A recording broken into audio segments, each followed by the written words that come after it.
ಮಹಿಳೆಯರೊಂದಿಗೆ ಮೋದಿ ಮಾತುಕತೆ, ಮಹಿಳಾ ಸಬಲೀಕರಣ ಬಿಜೆಪಿ ಸರ್ಕಾರದ ಮೊದಲ ಆದ್ಯತೆ. ವಾರಣಾಸಿ ಪ್ರವಾಸದಲ್ಲಿ ಇರುವ ಪ್ರಧಾನಿ ಮೋದಿಯವರು ಸಾವಿರಾರು ಕೋಟಿ ರೂಪಾಯಿ ವೆಚ್ಚದ ಯೋಜನೆಗಳಿಗೆ ಶಂಕುಸ್ಥಾಪನೆಯನ್ನ ನೆರವೇರಿಸಿದ್ದಾರೆ.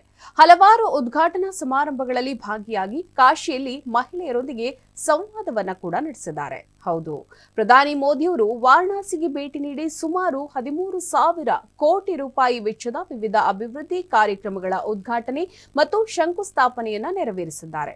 ಅದೇ ಸಮಯದಲ್ಲಿ UP ಎಸ್ಐಡಿಎ agro park ಕಾರ್ಕಿಯಾವ್ನಲ್ಲಿ Banas Kashi Sankul ಹಾಲು ಸಂಸ್ಕರಣಾ ಘಟಕವನ್ನ ಉದ್ಘಾಟಿಸಿದರು. ಈ ಸಂದರ್ಭದಲ್ಲಿ ಗಿರ್ ಹಸುಗಳನ್ನು ವಿತರಿಸಿ ಮಹಿಳಾ ಫಲಾನುಭವಿಗಳೊಂದಿಗೆ ಮೋದಿ ಸಂವಾದವನ್ನ ನಡೆಸಿ ಸಾಮಾಜಿಕ ಜಾಲತಾಣ ಖಾತೆಯಾದ ಎಕ್ಸ್ನಲ್ಲಿ ಪೋಸ್ಟ್ ಮಾಡಿದ್ದಾರೆ. ಇನ್ನು ಮಹಿಳಾ ಸಬಲೀಕರಣ ನಮ್ಮ ಸರ್ಕಾರದ ಪ್ರಮುಖ ಆದ್ಯತೆಯಾಗಿದೆ. ವಿಶ್ವನಾಥ ನಗರದ ತಾಯಂದಿರು ಮತ್ತು ಸಹೋದರಿಯರಿಂದ ಗಿರ್ ಹಸು ಪಡೆದ ನಂತರ ಅವರ ಜೀವನವು ಸಾಕಷ್ಟು ಬದಲಾಗಿದೆ ಅಂತ ಕೇಳಿದಾಗ ತುಂಬಾ ತೃಪ್ತಿ ಆಯಿತು ಅಂತ ಹೇಳಿದ್ದಾರೆ. ಪ್ರಧಾನಿ ಮೋದಿಯವರೊಂದಿಗೆ ಸಂವಾದದ ವೇಳೆ ಅನೇಕ ಮಹಿಳೆಯರು ಗಿರ್ ಹಸುಗಳು, ಅವುಗಳ ಸಂತಾನೋತ್ಪತ್ತಿ ಮತ್ತು ಪ್ರಯೋಜನಗಳ ಬಗ್ಗೆ ವಿವರಣೆಯನ್ನ ಕೂಡ ನೀಡಿದ್ರು.